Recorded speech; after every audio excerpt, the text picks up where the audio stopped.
president receiving briefings on the situation and relief efforts in Corpus Christi before heading to Austin to tour an emergency operations center.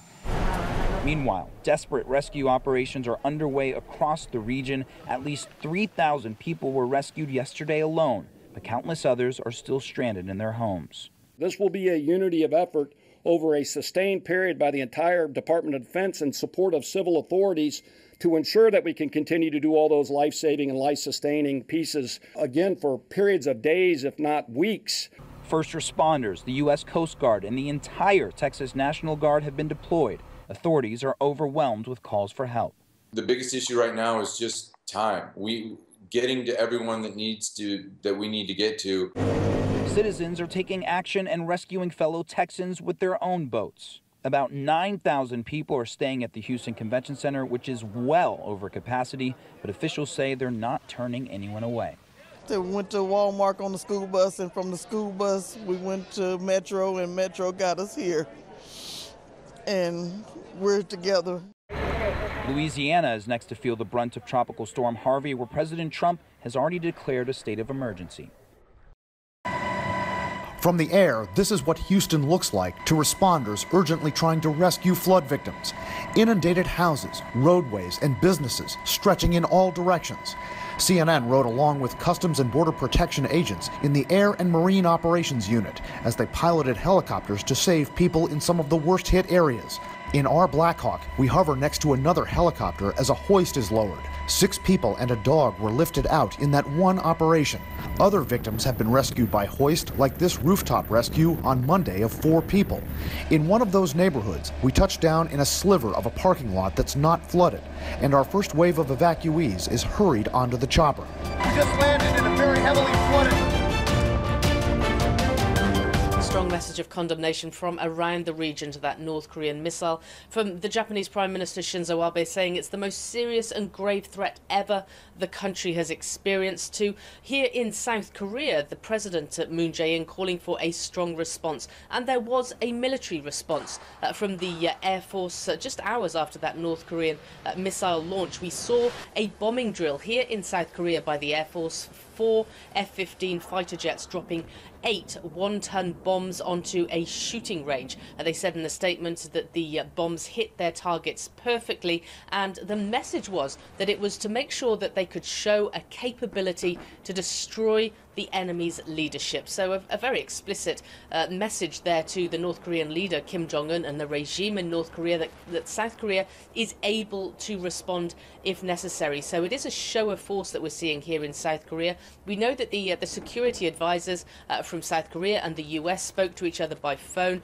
There was a potential discussion about deploying more strategic assets to the region. So could there be some more US military hardware heading here? Certainly after previous missile launches, we have seen aircraft carriers, we've seen B-1B bombers overflying the peninsula as a show of force. That is potentially something we could see in the future as well. We also know on the diplomatic front that the foreign minister here in South Korea spoke to the US Foreign Minister Rex Tillerson. Tillerson, according to that statement, saying that he was disappointed by this missile launch, considering there was the option to talk.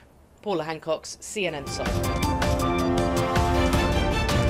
First of all, what happened yesterday is absolutely unacceptable and irresponsible. No country should have missiles flying over them like those 130 million people in Japan. It's unacceptable. They have violated every single UN Security Council resolution that we've had, and so I think something serious has to happen. Will you be proposing new sanctions today?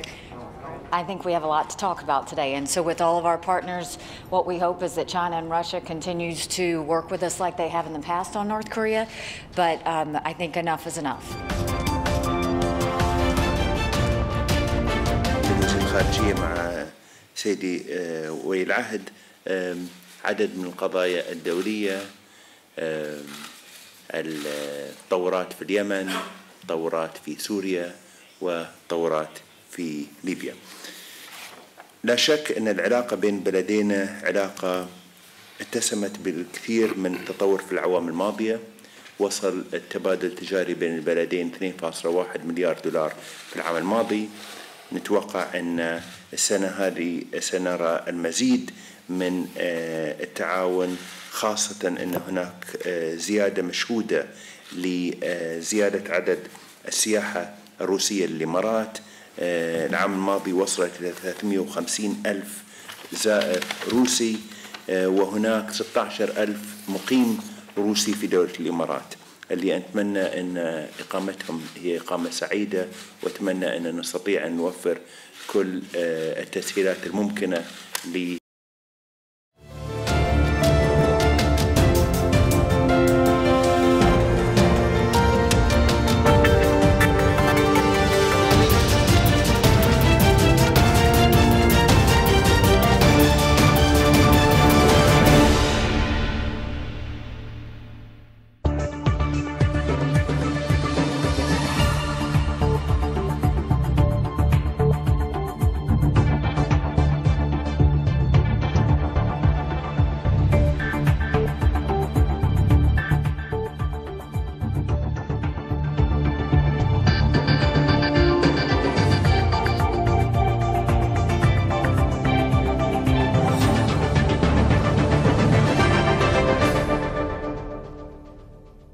روز گذشته وزارت خارجه ترکیه در بیانیه‌ای به مقامات اقلیم کردستان عراق یک بار دیگر هشدار داد که دست از تلاش برای برگزاری همه‌پرسی بردارند. در این بیانیه وزارت خارجه ترکیه به چند نکته اشاره کرده. نخست آنکه گفته شده این همه‌پرسی در تضاد با روح قانون اساسی عراق است. همچنین ترکیه به مقامات اربیل هشدار داده که همه‌پرسی در حالی برگزار می شود که نقض آشکار حقوق دیگر قومیت‌ها از جمله ترکمن‌ها در این منطقه است. وزیر خارجه ترکیه هم گفته همه‌پرسی از سوی عرب‌ها و ترکمن‌های کرکوک تحریم شده. به نظر می رسد بیانیه وزارت خارجه ترکیه در واکنش به تصمیم کرکوک برای پیوستن به همه‌پرسی اقلیم کردستان باشد. با این همه روشن است که اگر این همه‌پرسی برگزار شود، بیش از همیشه روابط ترکیه و اقلیم کردستان عراق سرد و تیره خواهد شد. اما در سوی دیگر روزنامه‌های ترکیه با شور و حرارت خاصی کشته شدن مسلمانان در میانمار را بازتاب می‌دهند. روزنامه قرار با طعن و نیش معناداری به همین خبر پرداخته و البته از آن سان سوچی فعال حقوق بشر و سیاستمدار میانمار انتقاد می‌کند و می‌نویسد 3000 مسلمان در میانمار کشته شدند ولی برنده صلح نوبل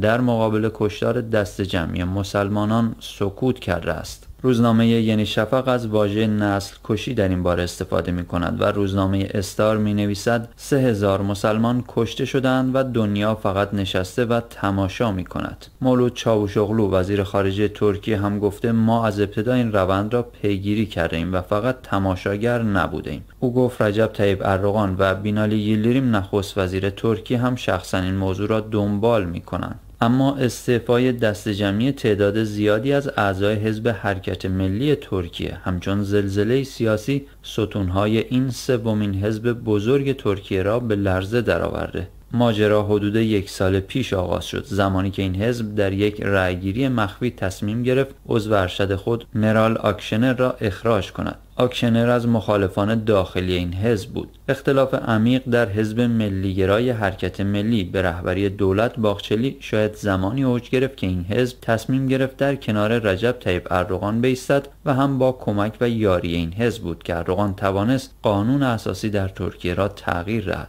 آکشنر مخالف این سیاست حزب خود بود و بلافاصله پس از آنکه نتایج رفراندوم به نفع آقای اردوغان و حزبش رقم خورد، اعلام کرد که حزب جدیدی تأسیس خواهد کرد. روز گذشته او در یک برنامه تلویزیونی حزب دموکرات مرکز را به عنوان یک حزب جدید در ترکیه معرفی کرد. روز گذشته تنها در استان مانیسیا 549 عضو حزب حرکت ملی دست جمعی استعفا دادند و به حزب خانم آکشنر پیوستند. آکشنر در ترکیه به بانوی آهنین شهره است. برخی کارشناسان معتقدند او با اندیشه‌های راست محافظه‌کار توانایی آن را دارد که ملی‌گرایان زیادی را دور خود جمع کند، حتی ملی‌گرایانی که فعلا به اردوگاه اردوغان پیوستند. بسیاری او را رقیب جدی اردوغان در انتخابات آینده ریاست جمهوری این کشور می‌دانند. آکشنر در کارنامه خود در دوران دولت ائتلافی نجم الدین اربکان سابقه وزارت کشور و معاونت پارلمانی ترکیه را نیز دارد.